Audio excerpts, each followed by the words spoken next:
Ladies and gentlemen, boys and girls, it's time to clap your paws, stomp your hooves, and ruffle your feathers.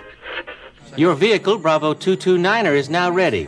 Please begin immediate boarding and have a safe and informative journey. Wayne, thank goodness you're all right. Is everything okay? Honey, I shrunk the audience. We're now leaving the land of fantasy and entering the world of the future. WDW Radio, your information station. Hello, everybody, and welcome to the WDW Radio Show, your Walt Disney World information station. I am your host, Lou Mongello, and this is show number 315 for the week of March 10th, 2013. I'm here to help you have the best possible Disney vacation experience and bring you a little bit of Disney magic wherever you are with this podcast, my videos, blog, live broadcast, special events, my Walt Disney World trivia books, CDs, and more. You can find it all over at WDWRadio.com. Today's broadcast is brought to you by Audible.com, where you can get a free audiobook download at audibletrial.com/WDWRadio. There are more than 100,000 titles to choose from for your iPhone, Android, Kindle, or MP3 player, including many Disney books like Walt Disney, The Triumph of the American Imagination, and Ridley Pearson, Kingdom Keeper series. Again, you can sign up for free over at audibletrial.com/WDWRadio. So with the opening of Disney's newest film release, Oz the Great and Powerful, this week we're going to look at the long and lost history of Disney and Oz. Going back to the 1930s, we'll look at Walt Disney's quest to tell the tales of the Land of Oz, what almost was and what never came to be. You'll hear untold stories from Jim Korkis, including the plot of the movie that was never made. We'll also discuss Disney's previous Oz offerings, its presence in the Walt Disney World theme parks, including the Great Movie Ride. There, we'll look at how the Wizard of Oz was supposed to be seen in that attraction and why it never came to be. We'll then finish off with a discussion of the new film and what the future may hold. I'll then have the answer to our last Walt Disney World trivia question of the week and pose a new challenge for your chance to win a Disney prize package.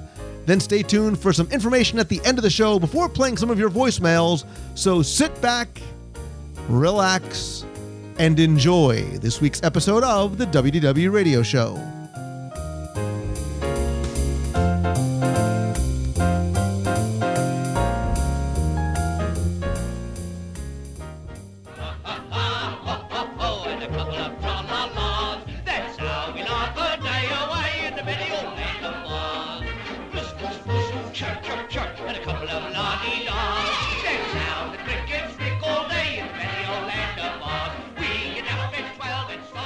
On March 8th, Disney released their next big 3D film, Oz the Great and Powerful.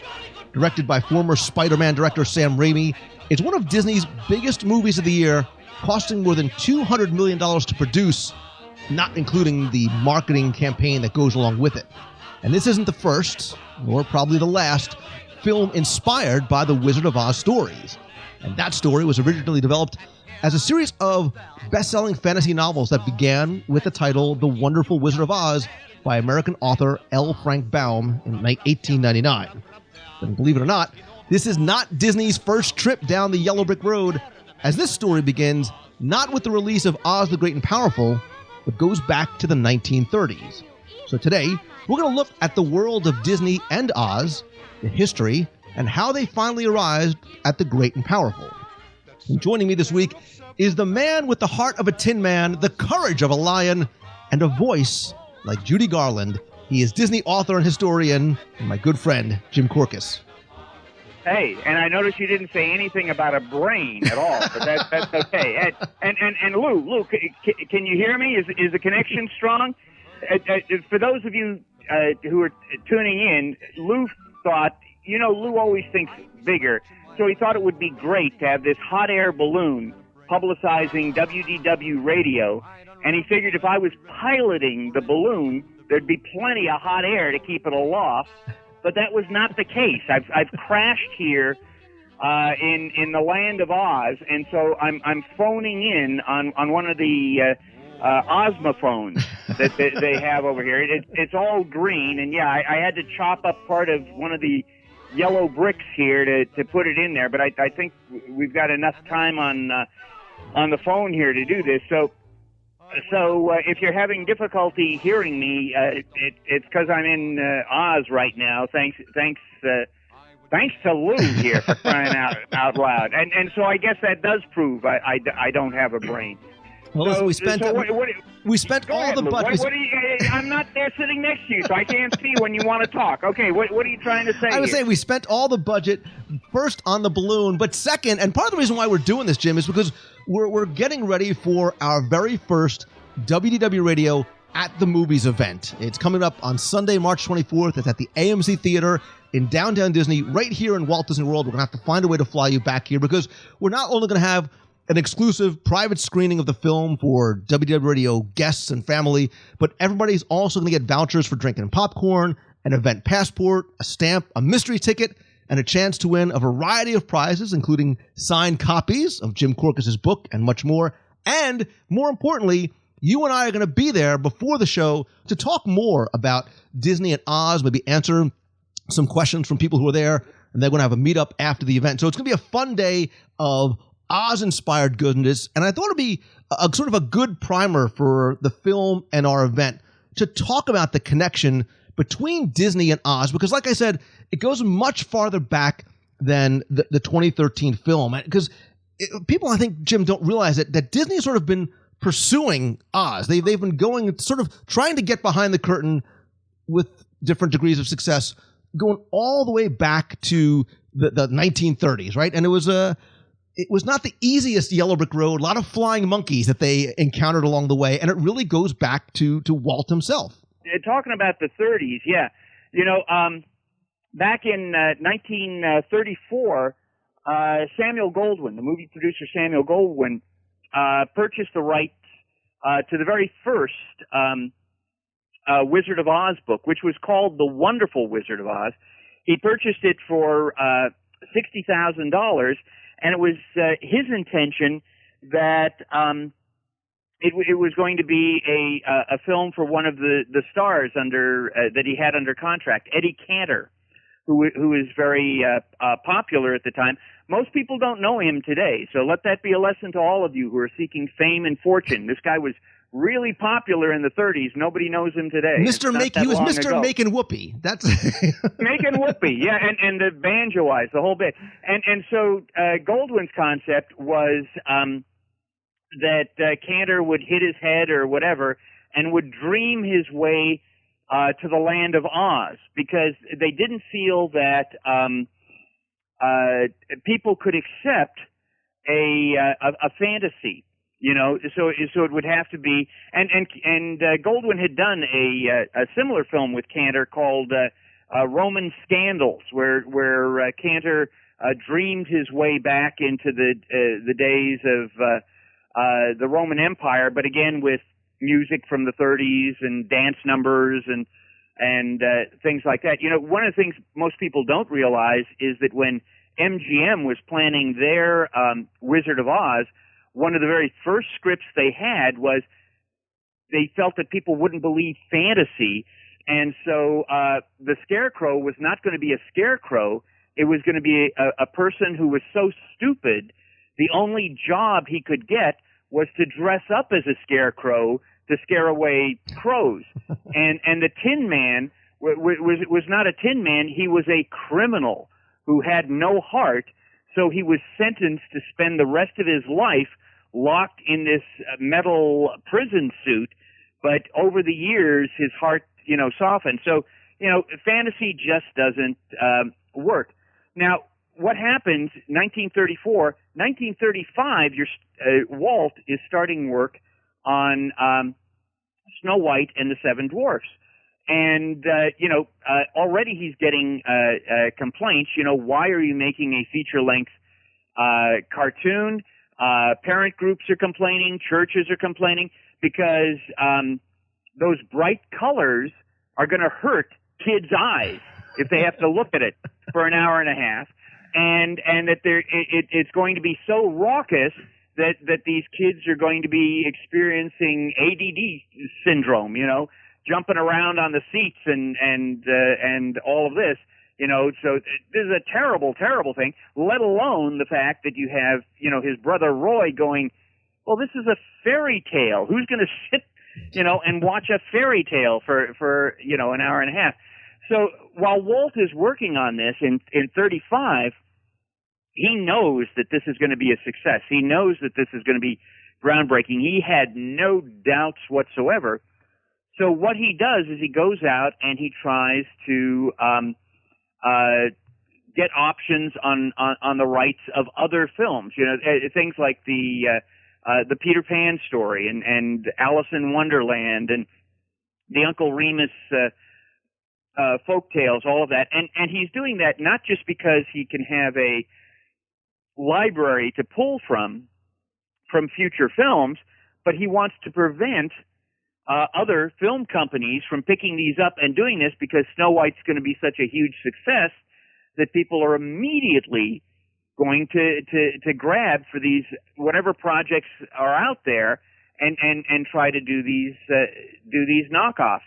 And of course, he can't get the Wizard of Oz. He talked with Baum's widow, and she said, "Well, we've got all the other books, but the first one's already gone," and that didn't sit well. But he didn't want to purchase the other books because, again, all of the money's going into Snow White, so he doesn't have an awful lot of extra money to, pick up some of these other things. And of course, he was absolutely right, because when Snow White hits, it is the highest grossing film of all time. Of all time, the highest grossing film of all time. Within that first year, it makes $8 million. And so exactly as Walt predicted, people start taking a look around and saying, hey, we should be doing something like that. We could do a fantasy film. Right, and he knows, like you said, even before, everybody else is calling it Walt's Folly. He knows that it's going to be a success. He knows right away that he has to follow that up with something else that probably is going to resonate with both kids and adults the same way that Snow White does. That same sort of fantasy that appeals to both young kids and adults as well. And so, of course, MGM immediately puts into production Wizard of Oz. And the only reason they go with that is because of the success of Snow White. So for those of you who love Wizard of Oz, you can thank Walt Disney because of that. In fact, in the beginning, they were even thinking of, in the preliminary stages, bringing Walt in as a consultant, and maybe even having the Disney studio do some animation in the film, because previously Walt had done a specialized animation for MGM films, like Hollywood Party with Jimmy Durante. There's a whole brand new silly symphony in there, and a section with Mickey Mouse interacting with Jimmy Durante. But Walt, with the success of Snow White, it's like, I don't have time for any of this stuff. I'm going on to Pinocchio. I'm going on to Bambi. I'm going on to these other things. And so MGM, has to put this together. But again, they're not really wanting to commit 100% to that fantasy element. So again, it becomes, it was all a dream. It was all a dream. And again, very cleverly doing, Kansas in, that sepia tone type thing. If any of you actually go back and read the Baum book, Baum describes Kansas as looking gray, that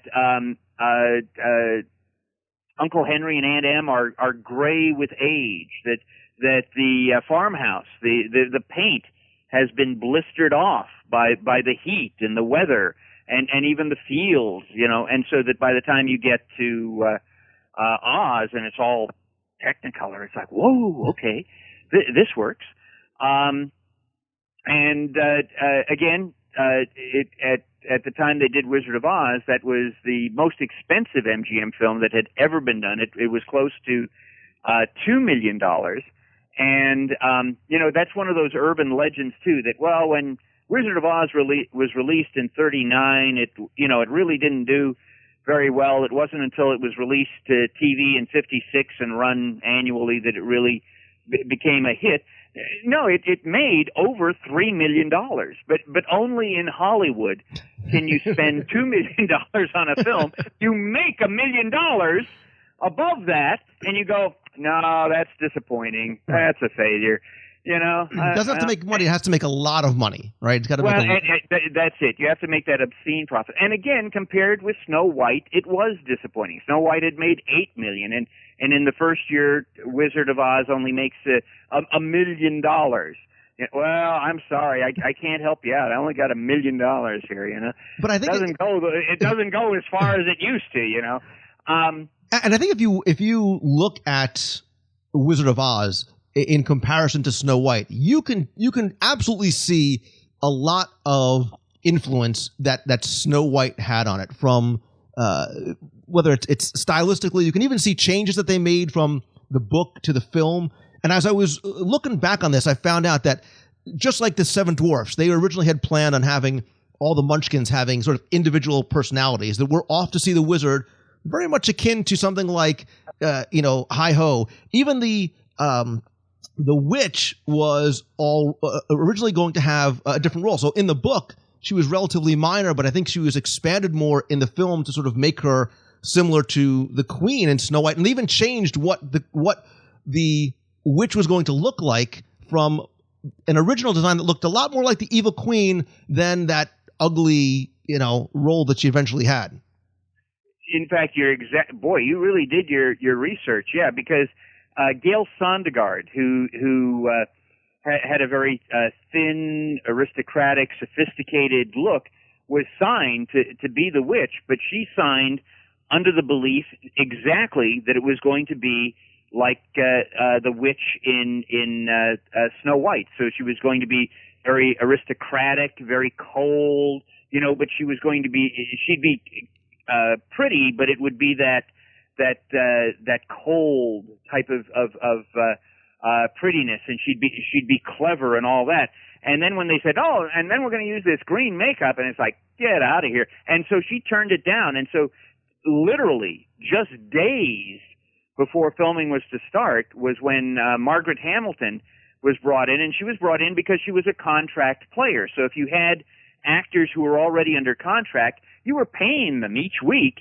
You stuck them into whatever project was there. So that's how Frank Morgan got the part of the Wizard, because they were negotiating with W.C. Fields, and Fields wanted more money. He wanted the ability to write his own lines and all of that. And so again, just before filming, you put in Frank Morgan. So yeah, they were looking to see what type of things can we duplicate from Snow White, and that makeup that Margaret Hamilton used, very in those days you didn't have the sophisticated makeup we had now. A lot of it was just one step away from grease paint. That the makeup they used for Buddy Ebsen, who was going to be the original Tin Man, he kept inhaling aluminum dust, aluminum powder that was on there to get that little metallic shine, and it clogged up his lungs, so he had to be taken to the hospital. And Jack Haley came aboard, and they didn't tell Jack Haley. Jack Haley thought that Buddy Ebsen had just been fired. So they brought in, but they changed the makeup. But Margaret Hamilton's makeup, in that scene where she disappears in all that smoke and fire, they did the first shoot. There was a little elevator that would drop her down, and that worked fine, and that's what's in the final film. But they do a second shot for safety reasons, and apparently it jammed slightly, and the flames got on her makeup, and they had to stamp her down and all of that, and scrape off that makeup before she got second degree burns on her face and her hand. She was out of action for about 6 weeks, recovering. A lot of those things in those days were done, by the seat of your pants. Yeah, so it's interesting to think about the film and imagine these different people in these roles, right? Whether it's W.C. Fields, Gail Sondergaard, certainly Buddy Ebsen. I know at one point they were looking to maybe have Buster Keaton be the Scarecrow, but he had some problems with alcoholism, and they were afraid that he was going to have that relapse. I think the most interesting one was that originally Judy Garland, who was about 16 at the time, who was older than Dorothy in the books, was not their first choice. Their first choice was the most popular child star in the world at that time, which was Shirley Temple. And I know she was under contract with Fox. MGM was going to sort of do a baseball card trade. Like, well, we'll give you Clark Gable if you give us Shirley Temple. He might not have been in Gone with the Wind at that time. Supposedly, according to legend, we weren't there. Temple did not do well in her audition, and so Judy Garland, obviously the perfect choice. But I was thinking about some of the other... Well, and not just Shirley Temple. They also went with others. They went with Deanna Durbin, who was also 16, but she had this operatic voice, so it didn't sound like a little kid voice. And Shirley Temple, of course, has all those connections with... Disney. Of course, she was the one who opened up the Sleeping Beauty walkthrough at Disneyland. She was the one who, as a little kid, gave Walt the Oscar for with the 7 Little Oscars for Snow White, and had those connections. But yes, in terms of casting, sometimes you just have to. You luck in to the right person for that role. Ronald Reagan was considered for the part of Rick in Casablanca. Would that movie have been as iconic with Ronald Reagan in that, or would it have just been another Beam movie? Right. Sometimes you have to go with that. And again, Judy Garland was a young girl who was blossoming. So just like Annette, they had to strap her in pretty tightly there for all of that to happen. But again, they even considered cutting Somewhere Over the Rainbow because they thought it just slowed down the film. Some people thought that it was inelegant to have her singing in a barnyard. Oh my God, this is one of our top stars, and she's singing in a barnyard. That's inappropriate, So Victor Fleming who was the director, had to fight to keep that in because originally the film ran just a little over 2 hours, and in those days most films came in about 90 minutes. So they did go and cut sections. There's a whole musical number which was cut, the Jitterbug, which I think was a good decision. That's when they're in the forest. In the movie, you see Margaret Hamilton as the Wicked Witch going to the flying monkeys.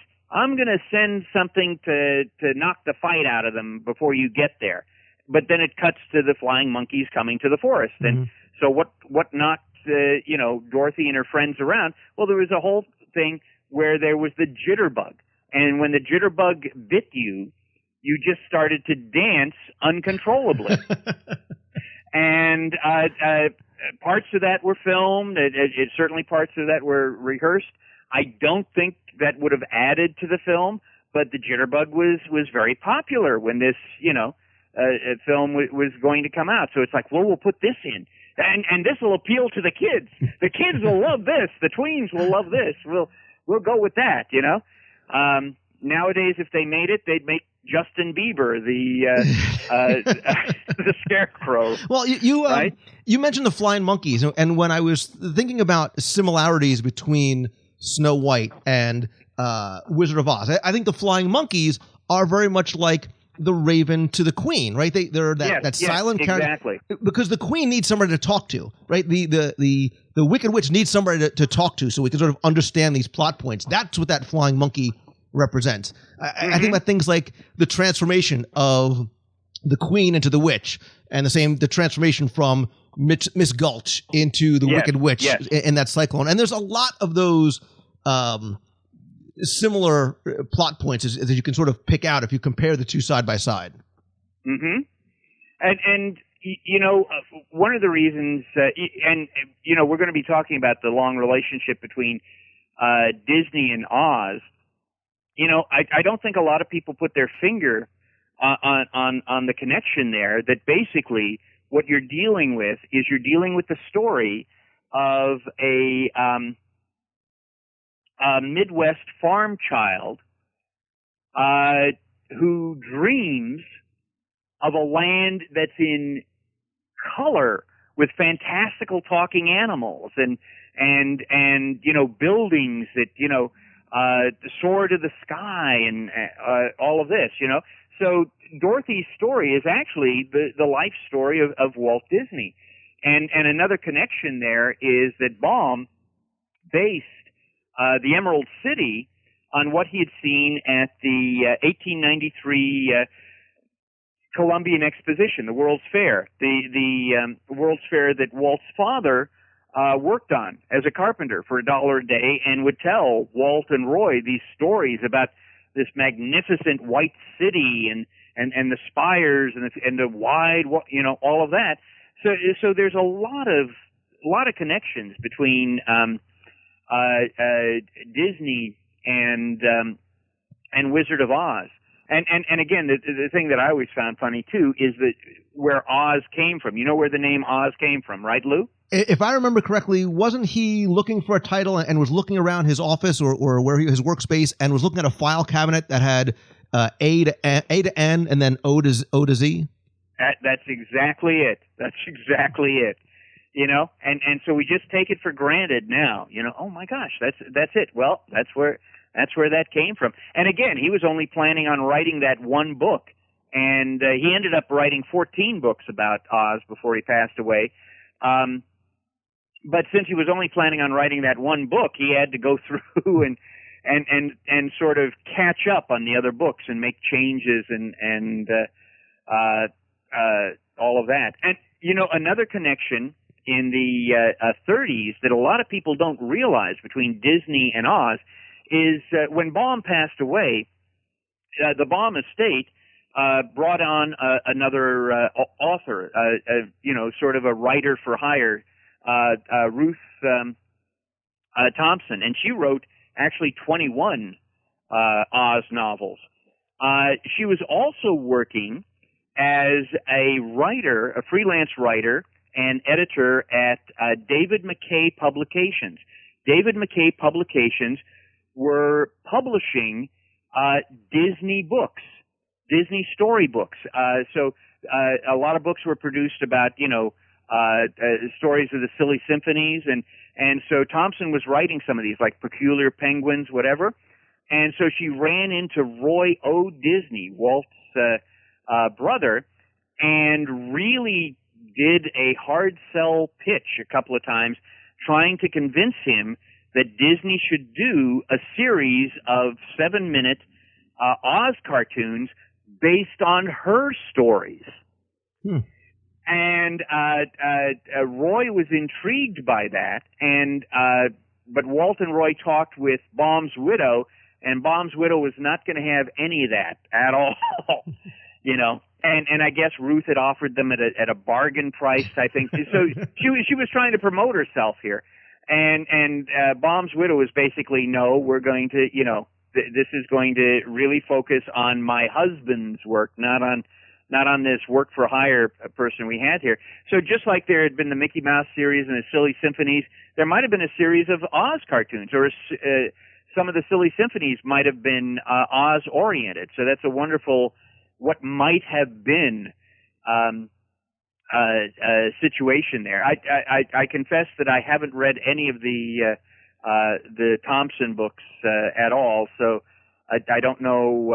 I know she did introduce actually more characters to the world of Oz than Baum did, right? And we just accept them as, oh well, L. Frank Baum must have come up with that. But, that's beside the point. We got to get back to Disney here. So basically, what's happening is about 2 decades pass. Walt's always thinking about, let's do Oz. What are we going to do? Whatever. And in 1954, he's starting to look around, for other projects.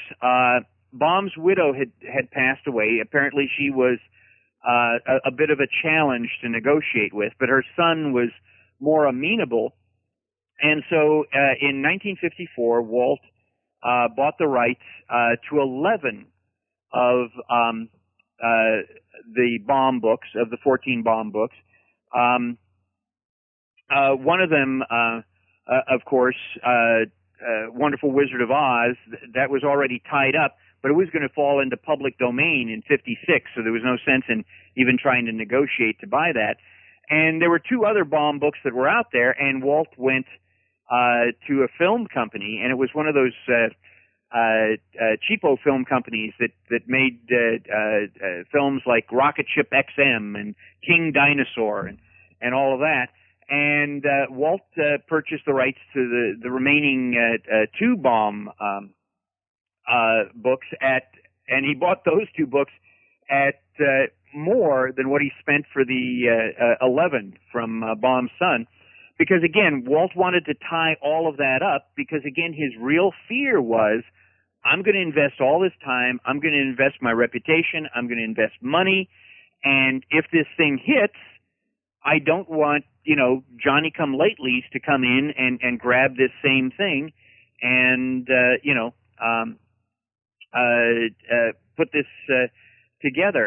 And Walt was actually thinking of a two-part TV series because he had success with Davy Crockett and Johnny Tremaine and whatever of, you run them on TV. And in those days, there were no TiVos or VCRs or Netflix or go on to a website and bring up this thing. So if you didn't see it on TV, you missed it. But do it on TV and then patch them together as a feature, and they do tremendously in the marketplace. So he was going to do Oz that way because that way he could also justify higher production costs. And at the time, Mickey Mouse Club. And he's thinking, I'm going to use the Mickey Mouse Club kids because, they're under contract to me. I'm paying them every week, and there are some times when we're not filming. So, let's put them in that. And so he actually put them into a 1956, four of them, into a 1956 live action film with Fess Parker, Westward Ho! The Wagons.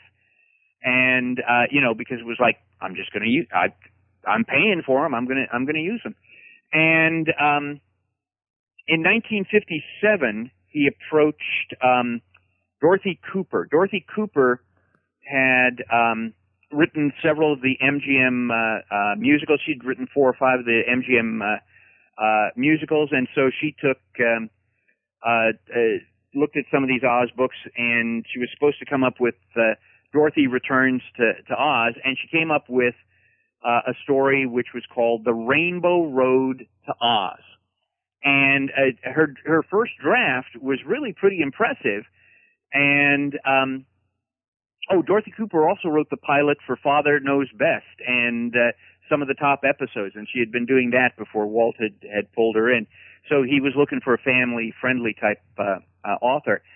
Anyway, the first draft that she turned in April or so was so impressive that by July of 57, the Disney company announced that starting in November of 57, they were going to do The Rainbow Road to Oz, which would be Walt's first live-action musical, and it would feature, the Mouseketeers and some of the young actors who were connected with the Mouseketeers, like Tommy Kirk and Tim Considine, Kevin Cochran, who weren't actual Mouseketeers, but they appeared on the serials and in the Mickey Mouse Club. And wasn't Annette supposed to be the Oz Queen? Wasn't she supposed to be Ozma? She was to be Ozma, and Darlene Gillespie was supposed to be Dorothy. Bobby Burgess was going to be the Scarecrow. The Cowardly Lion was Jimmy Dodd, and do you want to know the storyline for the Rainbow Road to Oz? This would be an exclusive for WDW Radio. This would be an exclusive because this has never been published anywhere. The storyline for this. So I have a great idea. Since this is really about that story and plot, I'm going to take this and include it as bonus content on the site for anybody who wants to hear the real, untold story and synopsis of this unmade Disney film. So to listen to the entire story, visit wdwradio.com/315, and you can play it right from the site or download it to your computer or MP3 player and take it with you. Like Jim said, it's only been shared here, and it's definitely worth a listen, but let's keep going. So Walt never officially cancels it, but by 1958, you get the impression this is really not going to be happening. And early in 1959, Ken Anderson is sending out a memo to the animation department. It's a 13-page memo, and he sends out the script of Rainbow Road to Oz, and he goes, what things can we do if we made this as an animated feature? So he's soliciting ideas from animators and the story department. How can we take this and convert this maybe into a 90-minute, animated feature? And Walt's getting all wrapped up now because as we're getting into 59, he's concentrating more, 58, 59, he's concentrating more on Disneyland because you got the first 3 e-ticket rides there, going in. 1959, you've got Sleeping Beauty coming out, and it just underperforms. Now we take a look at it, and we really appreciate Ivan Earl's stylized design and all of this, but it wasn't as big a hit as Cinderella, or Snow White. And so Walt is thinking animation is too expensive, it's too time-consuming. It's taken, 7 years to do Sleeping Beauty, which is a heck of a lot of time in terms of an investment there. But a lot of that is because there's other things happening. There's TV, there's the building at Disneyland, all of that. So that's what's slowing down the production process, but it's still slowed down. And so I don't know about, what am I going to do with this? And Walt then turns his attention to Babes in Toyland, which will come out in 61. Now, in between all of that, there's an Oz ride that he's working on for Disneyland. Do you know anything about that, Lou? So wasn't he thinking about sort of an expansion for an existing attraction that was clearly not the e-ticket of Disneyland, but wasn't going to be the finale for Storybook Land Canal Boats? Oh, yeah, absolutely. You are right on the mark. He always felt that the Storybook Land Canal thing just sort of ended, that there needed to be a big finale. Walt was when the Imagineers complained, why are you putting the Grand Canyon diorama there right before the Main Street? You're going from Tomorrowland and now you're going into the Grand Canyon. This doesn't make any sense.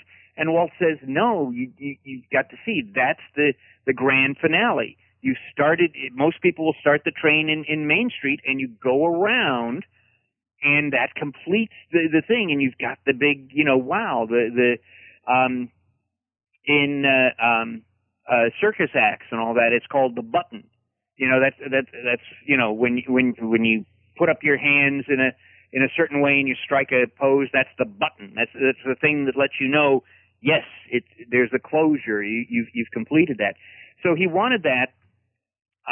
For the Storybook Land Canal ride. So he was going to have the Rock Candy Mountain.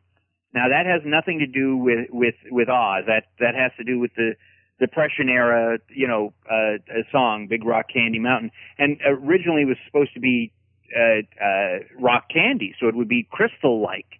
And you would have the Oz inside the Big Rock Candy Mountain. But then they started to play around and they started to put real candy on the mountain, and Walt custom ordered candy for the mountain and all of that, and the Casey Jr. Railroad would circle around it. It would be about 6 stories high.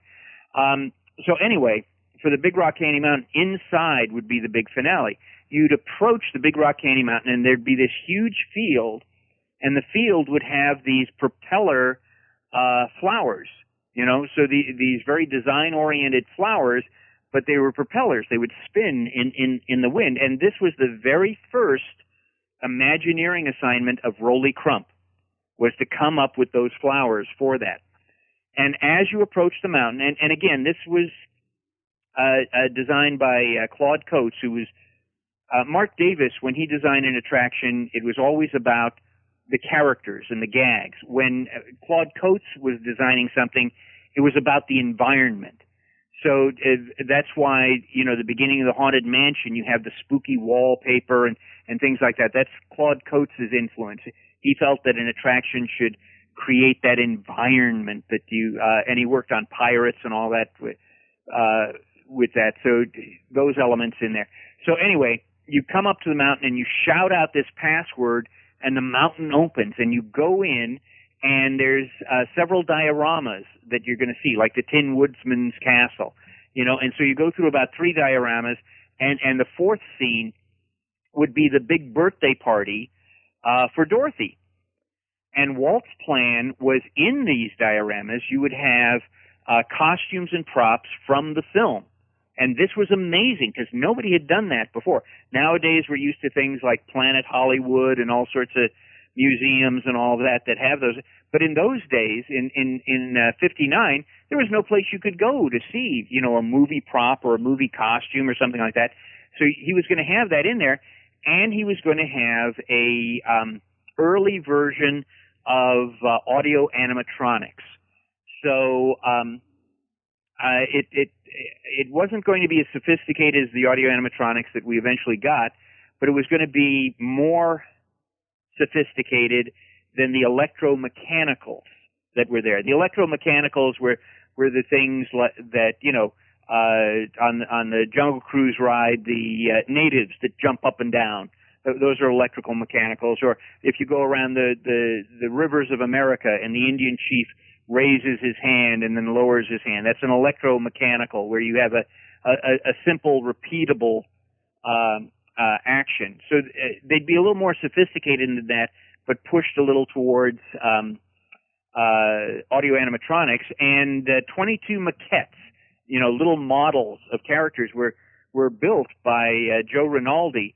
So you had the witch, you had Tick-Tock, you had a Spoon Man, you had you would go through that and you would have that. And of course there's the big birthday party, because again the whole storyline, and that's why you have the birthday cake in the TV show and all that, is it's supposed to be Dorothy's birthday. So you went through that, but money went to the monorail, it went to the submarine ride, it went to the Matterhorn, and that was about it. So, fortunately or unfortunately, this doesn't happen. This Rainbow Road to Oz doesn't happen. Annette Funicello does not get to play Queen Ozma. Disney goes and they sort of do their adaptation of Laurel and Hardy's Babes in Toyland. That sort of becomes the focus for a while.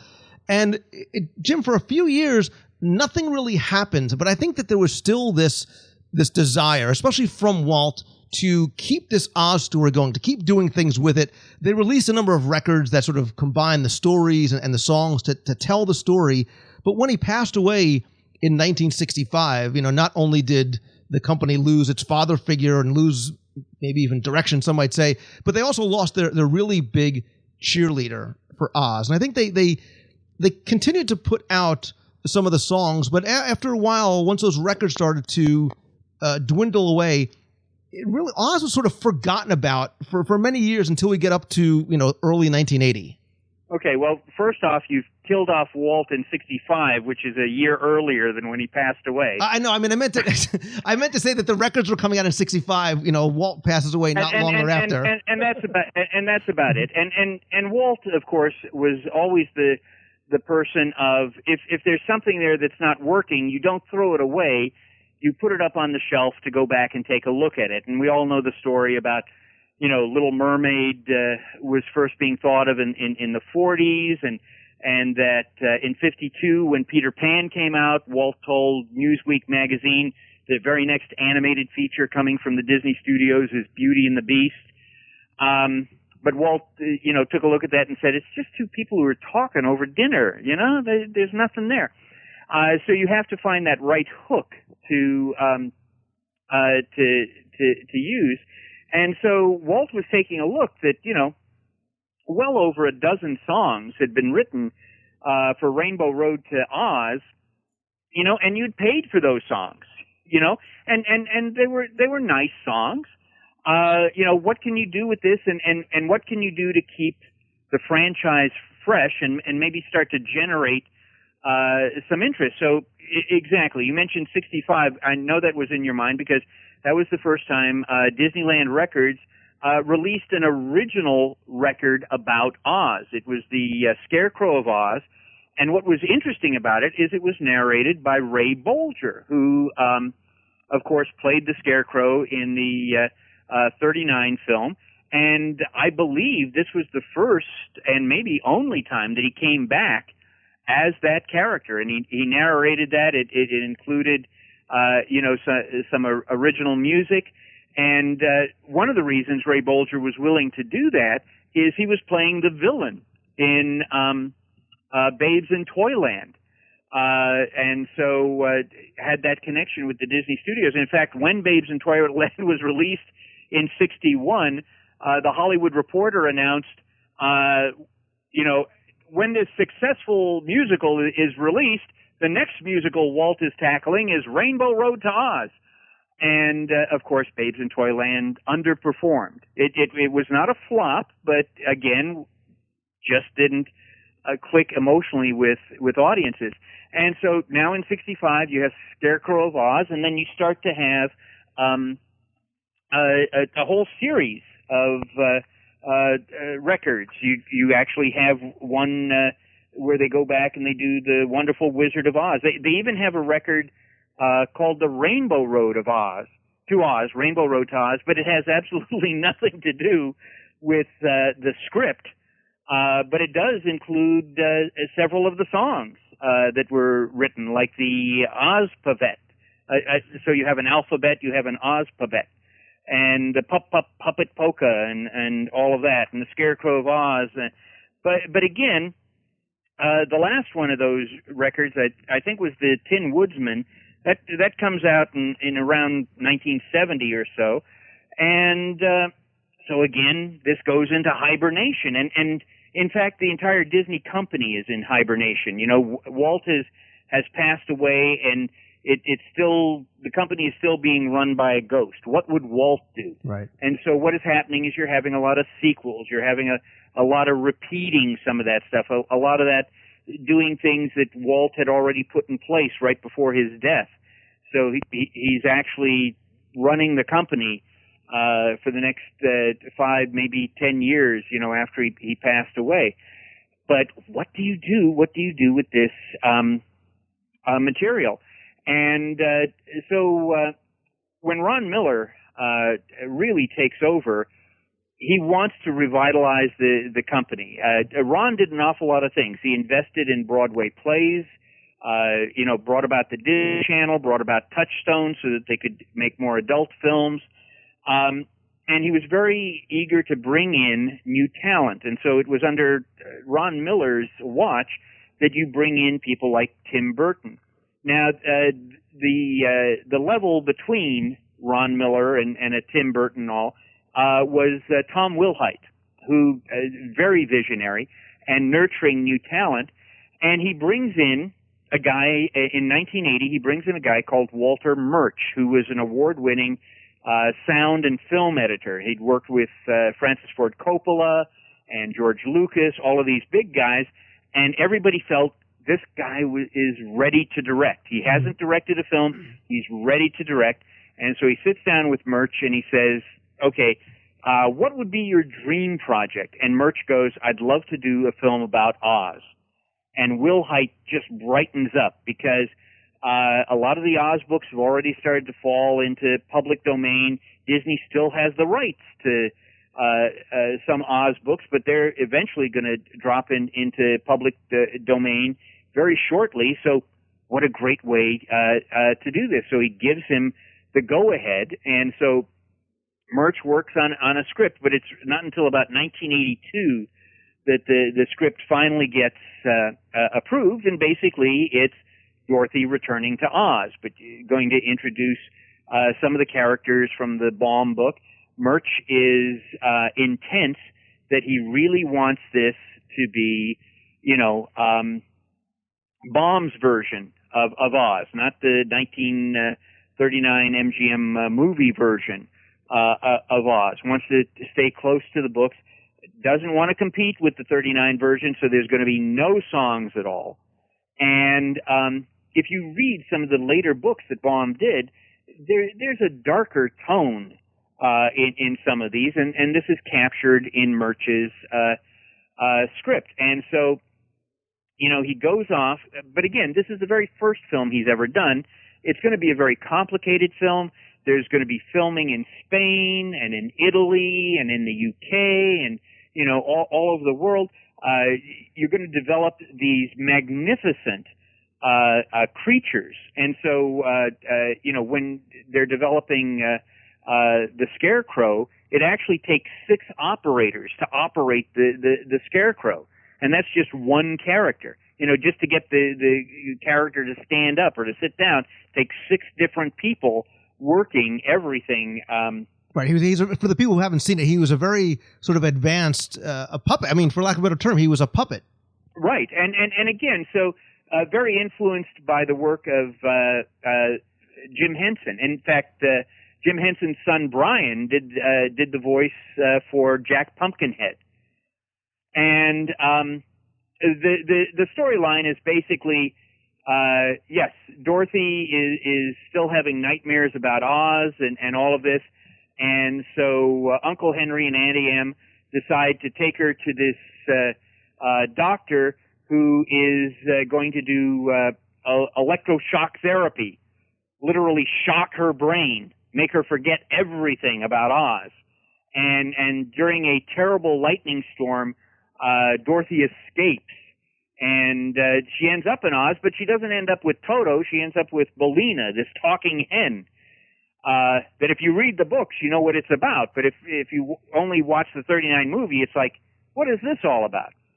And you're really not running into the Scarecrow and the Tin Man. You're running into all of these other characters, Tick-Tock and Jack Pumpkinhead, all of them, Mombi, the witch, all of these who are in the book, but are not in the 39 movie. And everybody's going, where's Dorothy? Singing and her friends and all of this. Right. That's part of the problem. You can't identify. You don't have the sort of that imagery that we're familiar with or the character, so it doesn't resonate with anybody because it doesn't bring you back to that original film. Right. And you hire a girl who is so young, she's about 8 or 9, that she can only work 3.5 hours a day by law. And she's in every single scene. And you get Will Vinton to do the claymation work, for the Gnome King and all of this. But again, it starts out dark and dismal. And when Dorothy goes to Oz, the Yellow Brick Road has been torn apart and all of this. So this is like, what is going on here? Well, what happens at Disney is, Disney has turnover of management all the time. And so a new management comes in and goes, you guys have already spent $7 million in terms of development on this, and we really only budgeted the film at about $20 million, so there's not going to be enough left to really do this film, so we're canceling the film. So they canceled the entire film. They were going to write off $7 million. Right. People worry about John Carter of Mars. Here we are in the mid-1980s. Disney's going to write off $7 million worth of development. And so they sat down and and Murch made some cuts and all that. So instead of filming around the world, it was all going to be filmed at studios in the UK, even Kansas. They were going to film in Kansas? No. Kansas is now on the Shepperton Fields, which is where Stonehenge is. So Dorothy is in Kansas Stonehenge. And then they've invested all this money in this puppetry, but now they don't have money for the puppets, right. For people to operate the puppets and all this. And so they go through this, and the new head of production doesn't like the work that's coming in from Murch. Again, he's a first-time director. It's a very ambitious project. So he fires Walter Murch. He goes, no, you're not going to be able to handle it. Well, Walter Murch has very powerful friends. George Lucas was in Japan, and within 24 hours, he was there in England going, I've looked at this stuff, and what this guy is turning out is good, and, you should do this. Francis Ford Coppola jumped in. Steven Spielberg jumped in. So Murch gets rehired, and they do the film. But by the time it's going to be released in 1985, there's another change in management, and you've got Katzenberg and you've got Eisner, and they take a look at this, and they have no clue what to do with this film. The film is completed. There's no way to really go back and do any re-editing that's going to have any effect on it. It's a dark film. Yes, it's very close to L. Frank Baum's vision in some of his novels, but boy, audiences who keep watching Wizard of Oz on TV every year, this is a cold shock. Yeah. It was not the Oz from your childhood, and I think that was part of the problem, right? It was very, very, very dark. Visually, there was a lot of great effects. It was actually nominated for an Oscar for Best Visual Effects. Mm-hmm. It lost to Cocoon. But I think part of the problem was, you're right, by the time it gets to this next level of Disney management, Eisner and the team, they want to distance themselves from it, right? They realize it's dark. It doesn't resonate with everybody. And I think, Jim, this is very much indicative of many of the bad Disney movies of the 80s. Like, look, Condor Man may be the worst movie ever.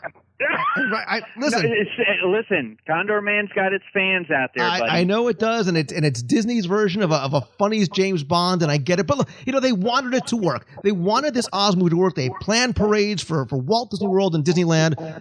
There was no audience for it. There was no audience for it based on this film in 1985. So we really don't get to see. They sort of like let this die on the vine and die its a very quiet death. But Disney is smart enough to realize what, everyone's affinity with Oz. And again, Return to Oz has its fans. Science fiction author Harlan Ellison wrote to all of his fans. He said, "This is a wonderful movie. Go see it before Disney kills it." Right. Well, and again, Disney didn't kill it. Disney just didn't support it. Right. And I'm curious, for the people who are listening, how many people have actually seen this? Right. How many people have actually seen this 1980 Disney version of this Oz film? I'm curious as to what the numbers are. I'd love for people to come and weigh in in the show notes. Let us know if you've seen it here or Facebook, Twitter. If you've seen it and what your thoughts are on it, or if you've even ever heard of it. Because Jim, I bet you a lot of people have never even heard. Well, what I'd like your listeners to dress up as their favorite Oz character and send photos to your website. That's what's happened with the 80 films too. Is you lost that vision. It was just, let's toss everything in there. Right. Let's toss everything in there and throw it at the wall and see what sticks. You see, Walt had a vision. And so whether you liked Disney films or you didn't like Disney films, they all reflected Walt's vision, and that was clear. And then once Walt was gone, it's just all over the place. And again, I think, I don't think Eisner and Wells get enough, and Katzenberg too, don't get enough credit for refocusing the Disney vision. Whether you like it or you don't, they refocused it. So it wasn't just this hodgepodge of stuff here. And so this is 85, and the next incursion into Oz territory doesn't take place until 89, right? Right. So obviously, in 1989, Disney MGM Studios opened with relatively few attractions that were operational opening day. But the great movie ride was the weenie. It was the cornerstone. And to show you how much, I think, Jim, they realized that Return to Oz was not going to be what should be in the great movie ride. The characters and the property that they own, Eisner chooses to license the characters and the settings and the music from the 1938 film, all at a very, very high cost. Oh, a tremendously high cost. And people don't realize that even though the book, Wonderful Wizard of Oz, is in public domain, there are elements in the 39 film that nobody can use because they're the intellectual property of MGM. So, for instance, in the books, those are silver slippers. But MGM decided that they should be ruby slippers because they're using Technicolor, and, you know, the color will really pop. So even in Return to Oz, they used the ruby slippers, but they paid a huge fee to MGM to do that. And as you know, in the Great Movie Ride, there were actually supposed to be 3 sections. You were supposed to go in the tornado. But even though Disney licensed over 200 MGM films for the park, there were some franchises that they had to negotiate separately. Gone with the Wind was one. Song of the South is one. The James Bond films, because it was MGM UA in those days. You know, all of those had to be negotiated separately, and so you were charged almost by the minute. So there was going to be the tornado that takes you to Oz, and my gosh, this is really costing us. So they changed that whole tornado scene to Mickey from Sorcerer's Apprentice. And I would not recommend your listeners do this, but maybe sometimes there's little backstage tours that take you through the Great Movie Ride. If you look through that section, if you look on the ground, there are different sections painted in yellow and gold for the yellow brick road. And then you go into the big scene, the Munchkin City there, and you have one of the most sophisticated audio animatronic characters of all time, which is the Wicked Witch there, and really moves like a human being. She was one of the very first A100s to do that, and then later got even upgraded with Sarcos. So there's that smoothness, there's the thing, and then the final scene where you're seeing Dorothy and the Tin Man and all of that. I'll bet a lot of people don't realize that Dorothy's voice is Liza Minnelli. Mm-hmm. It's not a clip. It's not a sound clip from the film. It's Liza Minnelli doing the voice, and that the Yellow Brick Road goes in a Z, and if you go to the top, one of the bubbles of the Emerald City actually forms an O, so you've got a hidden Oz in that scene. And I think the thing that people don't realize, Jim, is the Great Movie Ride that almost was, right? Because what they really wanted to do was really tell the story of Wizard of Oz sort of from beginning to end, right? So where the Fantasia scene currently is, that dark room with the projection source from Mickey, that was supposed to be the tornado. That was going to be the tornado that brought Dorothy to Oz. That was going to lead into the Munchkin Land scene. And you can tell, because you can still feel the breeze from the fans that were going to sort of portray and make you feel as though you're in that tornado. So then you go into the Munchkin Land scene, and then, but move from there, there was another scene sort of complete the story where you'd go into Emerald City. You'd go into the Wizard's Chamber. There'd be a giant floating head on the screen, paying no attention to the man behind the curtain. And that was what was going to be the final scene of the attraction. Obviously, why doesn't it happen, right? Because they only licensed 3 minutes of audio for the Munchkins and the Witch and Dorothy. Yeah.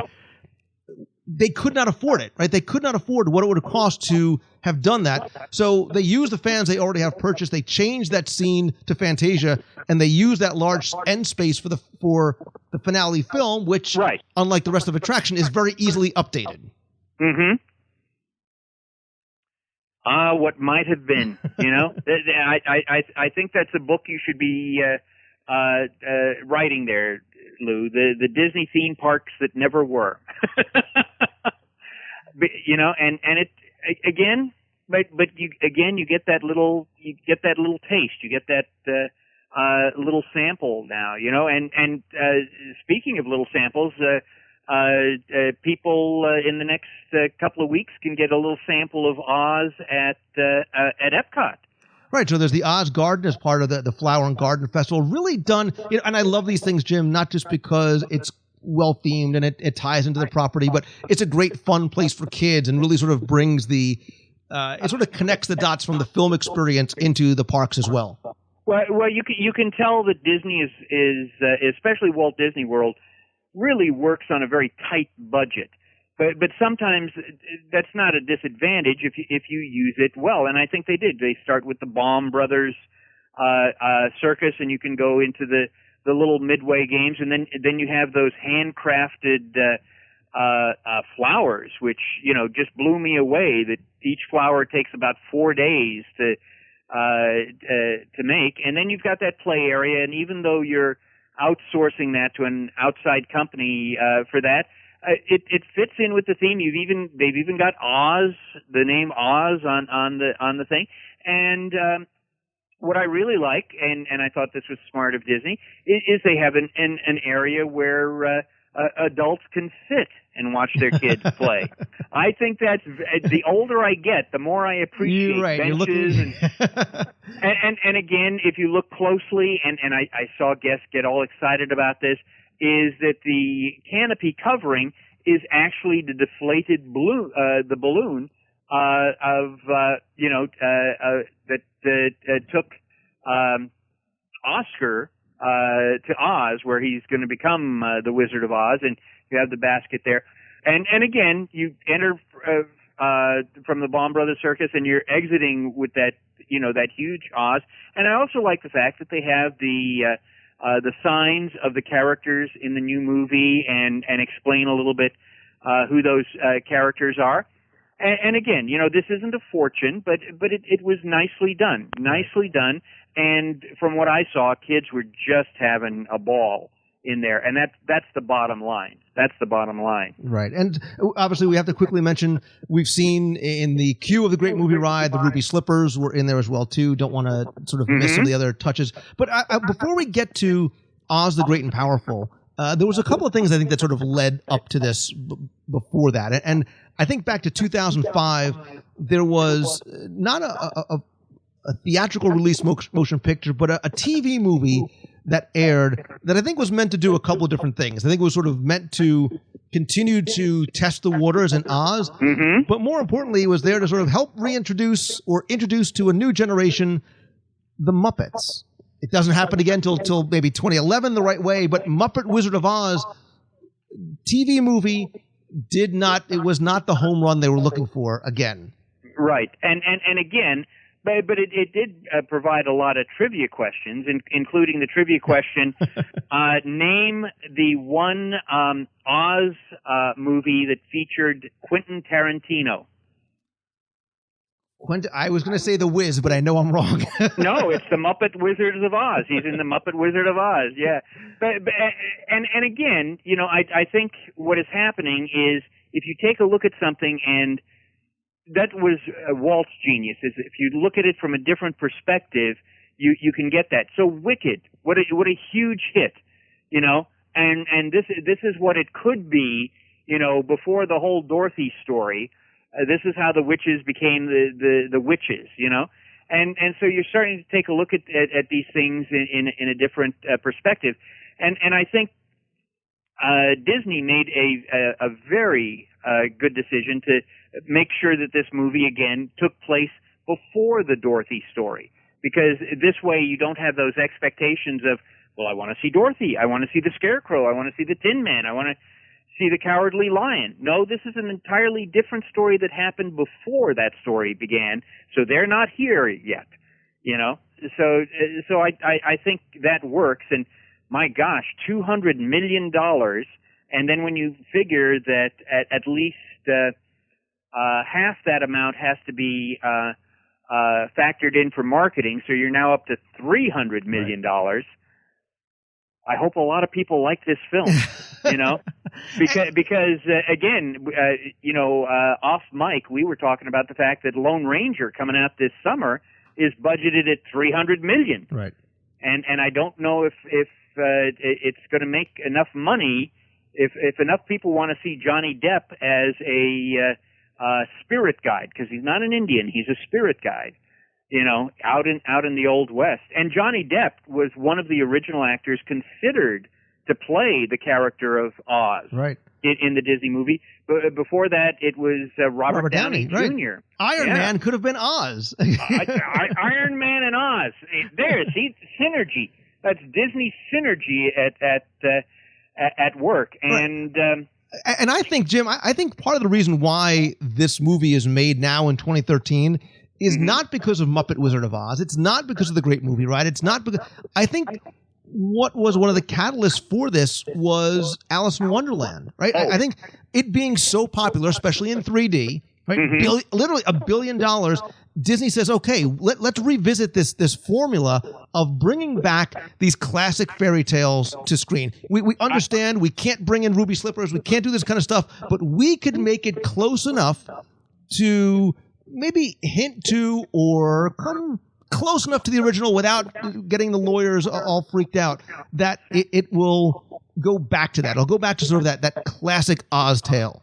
Yeah, you're right on target. You know, I never would have suspected that Tim Burton's Alice in Wonderland would have hit as big. And I like Tim Burton's work, but I didn't figure it would hit as big as it did, because they've already greenlit a sequel. They're working on a Broadway play version of it. And one of the things for listeners to take a look at is in Tim Burton's Alice in Wonderland, in the Mad Hatter scene, there's this huge teapot. It pops up in Oz the Great and Powerful in the Chinatown sequence where all the China people live. It's not Chinatown in terms of overseas. Chinatown is actually from the Baum books, where you have China houses and little China people running around. And yes, I've seen the movie, and I was really surprised at how daring Disney Legal was, you know, to dance up, you know, to the point of, no, we can't use anything from the MGM movie, but can we give that sort of nod, right, so that, you know. And what I think we'll do is when we go and have our WDW Radio Day at the movies, before the film starts, we'll talk with the people who are there about some of the things that they should look for, right? Yes. See those little tips of the hats, and maybe even in terms of the way the film is shot. I don't want to give too much away, but and I will say I saw the movie and I enjoyed the movie. I don't know whether this will start a franchise so that there'll be a sequel to the prequel here, but I enjoyed the movie, and I think people will, and I think there's some good acting in it. I think the special effects work, and I think for the most part the story really works along that way. But it does give some nods to the 39 film, and I was happy to see that, and happy to see that Disney finally did an Oz film. Right. I agree with you. I have not seen it. I want to see it with everybody on March 24th. I like what I'm hearing so far from people, and it seems to have all those requisite elements, right? It seems to have the right director, Danny Elfman is doing the score, the right actors, the right story. We'll see if this is the one that maybe rekindles Oz for our generation and a new generation as well. What I'd love to hear, Jim, is from the people who are listening, have you seen Oz the Great and Powerful, and what do you think? And have you seen any of these other stories? Do you have any of the Disney records? I had one of those records when I was a kid. Have you seen the Muppet Wizard of Oz? Have you seen the 1985 Disney film as well, too? I'd love for you to come by the show notes over at WDWradio.com. Click on this week's podcast. There you'll not only find a place that you can comment and talk more about Oz, this segment, and the film itself, but you can also find an easy link to Jim Korkis's new books, The Revised Vault of Walt, and Who's Afraid of Songless Out. It's Jim Korkis, the Great and Powerful, a Korkis of another color, as we like to say. Jim, I'm looking forward to the event. We've got lots more to cover in the coming weeks, both in and out of the parks, with the films and with the theme parks as well too. This is always great, and I love the fact that you are so willing and so generous with your time and being able to share these stories with us. Well, you're so gracious as always, and. For those listeners who can't make it to the screening, which I'm looking forward to, Who's Afraid of the Song of the South? The very last chapter in the book covers Disney's development of Rainbow Road to Oz, which again, I think maybe somebody should take a look at that script, and maybe it could be done in animation. Maybe it even could be done in live action now, thanks to CGI, where, animated things become real. I'm single-handedly forming a new lollipop guild for a new generation, so join me. Well, Lou, as always, thank you very much. Very much appreciate it. Hello to all the listeners. Thank you for being so gracious and generous. And post comments. Lou and I always enjoy reading what your thoughts are. So thanks, Lou, and I'll see you in Oz. See you in Oz, buddy. You're off to see the wizard, the wonderful Wizard of Oz. You'll find he is a wizard of Wiz, if ever a Wiz there was. If ever a Wiz there was, the Wizard of Oz is one because of the wonderful things he does. You're off to see the wizard, the wonderful Wizard of Oz.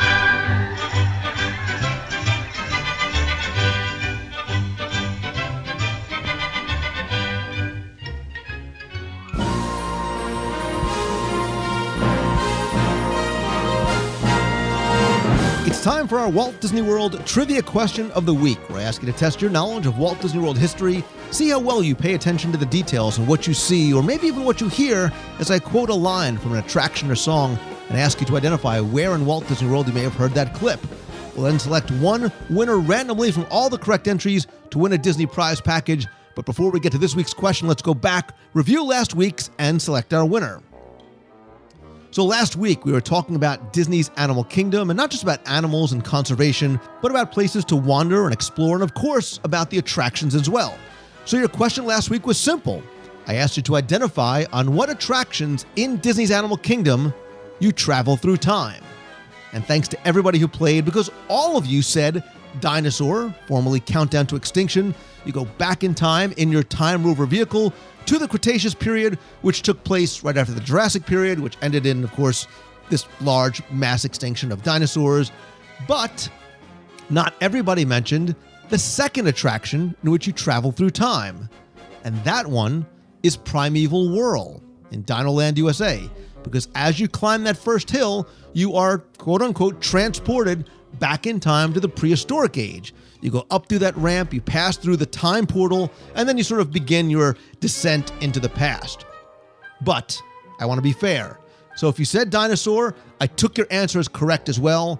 But if I randomly selected you as a winner and you also said Primeval Whirl, I'm going to give you an extra prize. And that's just what I did. Because our winner this week guessed both, so they get all the prizes, including the audio tours, luggage tag, button, my Walt Disney World Trivia Book Volume 2, and I'm also going to throw in a mystery vinylmation because you got Primeval Whirl. And our winner this week is Chris Galoo. So Chris, congratulations. I'll get your prize package out to you right away. If you played last week and didn't win, that's okay. Thank you so much for playing, but don't worry, because here's your next chance to enter in this week's Walt Disney World Trivia Challenge. So while we're talking about the movies this week, it made me think of Disney's Hollywood Studios, which, when it opened as Disney MGM Studios, was a real working production facility.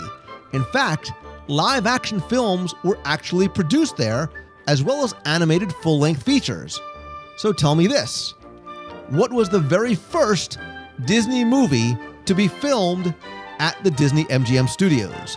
You have until Sunday, March 17th at 11:59 p.m. to email your answer to contest@wdwradio.com. This week you'll be playing for the audio tours, a WDW Radio luggage tag, button, and a copy of Jim Korkis's book, The Revised Vault of Walt. So again, tell me the first movie to be filmed at the Disney MGM Studios. So good luck and have fun.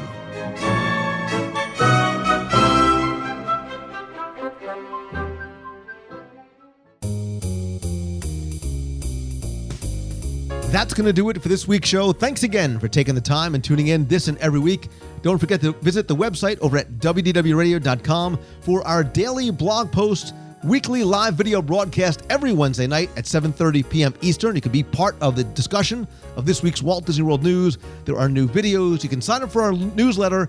Connect with me. I'm at Lou Mongello on Twitter, Facebook.com/WDWRadio. Our Pinterest page is there, YouTube, and you can also download the free WDW Radio app for your iPhone, iPad, or Android device. Easy, free access to the podcast, blogs, video. You can connect with me, see upcoming live events, and lots more. You know, I'd love to hear from you as well, too. You can comment in the show notes, explore the rest of the site while you're there, be part of the conversation in the discussion forums. You can also call the voicemail, be heard on the air at 407-900-9391. That's 407-900-WDW1. Or you can email me if you have a question you want answered on the show at lou@wdwradio.com. As we mentioned during the segment, don't forget our upcoming events, including our WDW Radio at the Movies event, our Meet of the Month right afterwards in downtown Disney, plenty of other events as well, including our day at the Walt Disney Family Museum on Saturday, April 14th. They're also going to have events coming up this summer in Toronto, New York City, and this fall we're going to be on the Disney Fantasy for 7 days with our very special guest, Ridley Pearson. Don't forget, too, about our Meets of the Month every month in Walt Disney World. To find out more about any or all these, visit the events page over at WDWRadio.com.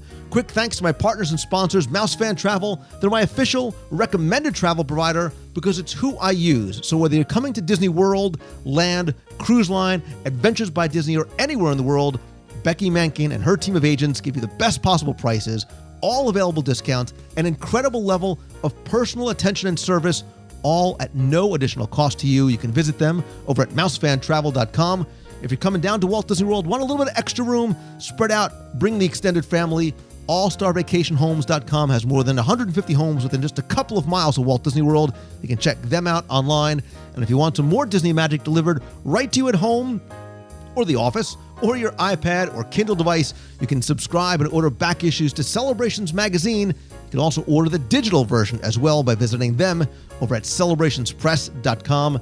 And as always, my friends, and you are my friends, whether we have met yet or not, all I ask is that if you like the show, please help spread the word. Let others know about it.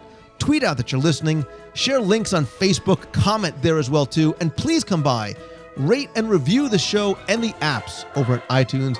Very, very helpful. Very much appreciated. And finally, and most importantly, I want to sincerely thank each and every one of you for taking the time to listen to the show, for the support and the friendship, and for letting me share my passion for Disney with you, with this show, and in so many other ways. And I want you to have that same feeling about what you do each and every day. So focus on the future and don't look back, because you're not headed in that direction.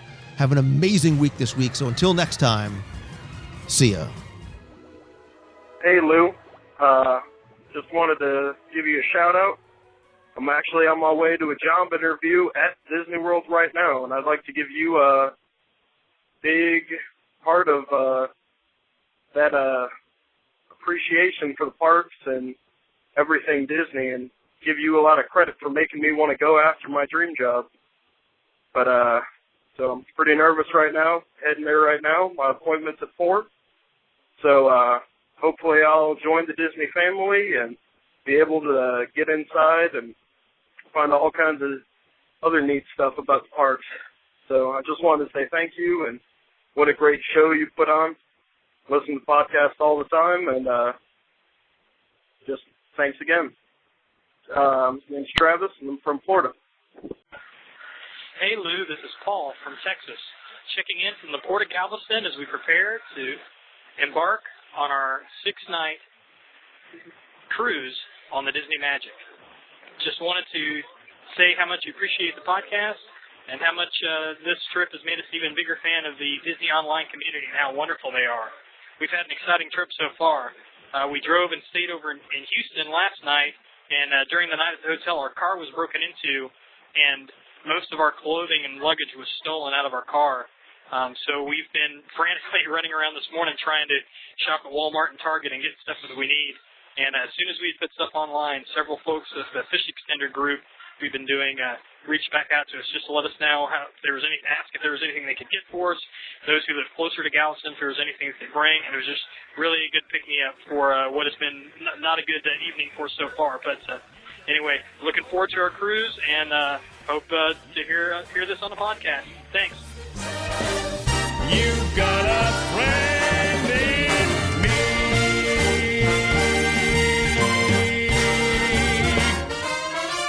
Yeah.